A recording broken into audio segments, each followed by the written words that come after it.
You're a good kid and a good fighter. But you got your whole future ahead of you. Mine? Back there, like all them guys on that wall. In the back. In the past.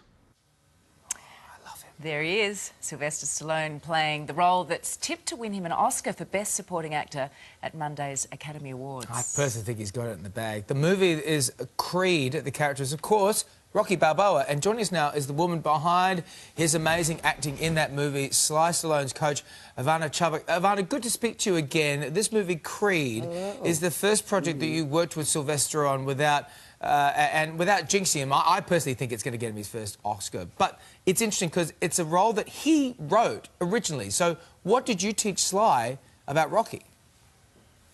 Well, one of the first things that we talked about when he came to me was, let's transcend what you've already done.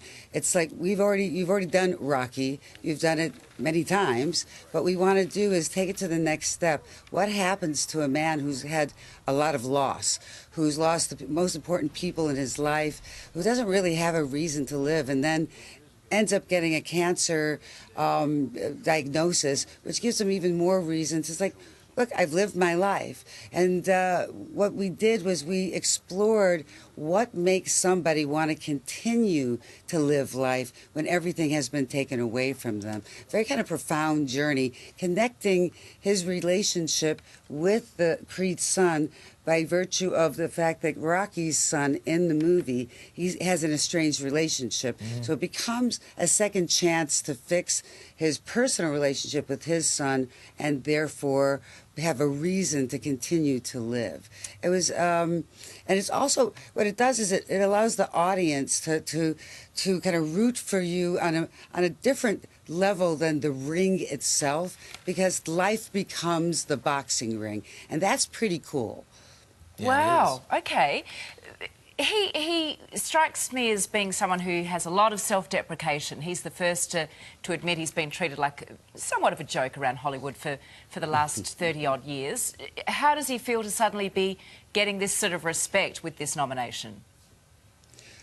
I think that he realizes that what he said in the New York Times article was that he came to me because he felt his acting had atrophied, and the courage that it takes for a person who has that kind of icon, who has that kind of life experience, and who has that kind of fame, to come to somebody with the humility to say, I know I need to learn more. I know that there's more for me to explore, and that to me is like Rocky. The first Rocky was giving people hope that no matter how bad life is, you can win in life. And this takes it to the next step because he's 69. The man is 69 years old, and it's like he's continued to say, he's in chapter 2 of his life. It's not over. It's, in fact, beginning in the best possible way. This nomination, as well as all the wins that he's gotten for the first time, is he's able to explore from a youthful place, not from a place of being bitter and life is over. And I think that's really important for an audience, is to understand that not only for Sylvester Stallone, but the world can learn that no matter how old you are, you can explore change, growth, and excellence. Well said. That's amazing. Yeah. You're a terrific acting coach. You work with so many amazing people. You love working with Aussies. Isla Fisher's one, Rada Mitchell's another. Why do you love working with Aussies so much? Is it because we keep it real? I think you keep it real in a fun way. One of the reasons I love working with Stallone is because we have so much fun. And when I work with the Australians, there's something about that self-deprecating humor, which is very, very much a part of the Australian culture. And I find that I enjoy the process. Like a 2-hour session feels like 10 minutes have gone by because we're not only crying together. Who cares about the emotional reality? Having fun if you're not having fun, you shouldn't be doing it, right? Exactly. And it's like, and Australians get that, so I don't have to explain to people like it's not about the angst. You have to have the angst of the emotion, but you want to, what you want to be able to is enjoy the journey, enjoy, and if the relationship is one of great drama in the movie or TV show or play that you're doing, then enjoy exploring overcoming the pain to get to the other side and be able to have resolution and catharsis. Well, good luck on Monday it's to you. It's always going to be fun. It is. Fun, and that's what Australians are all about. And you know, it's like that. It's that never say die. Always explore. There's more, and there's something funny about it.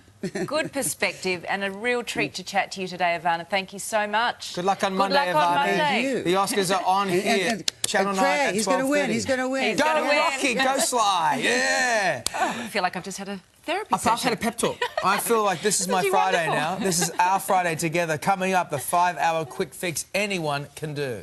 It has huge visual transformation and it's cheap, so if you're on a tight budget, painting is definitely the way to go. Learn how to breathe new life into your balcony with some cheap and simple tricks. Plus, if you like it, then you should put a bid on it. Like that. The Melbourne home immortalised in a Beyonce video set to go under the hammer. And from the catwalk to the White House, Melania Trump shares a rare glimpse into her life with presidential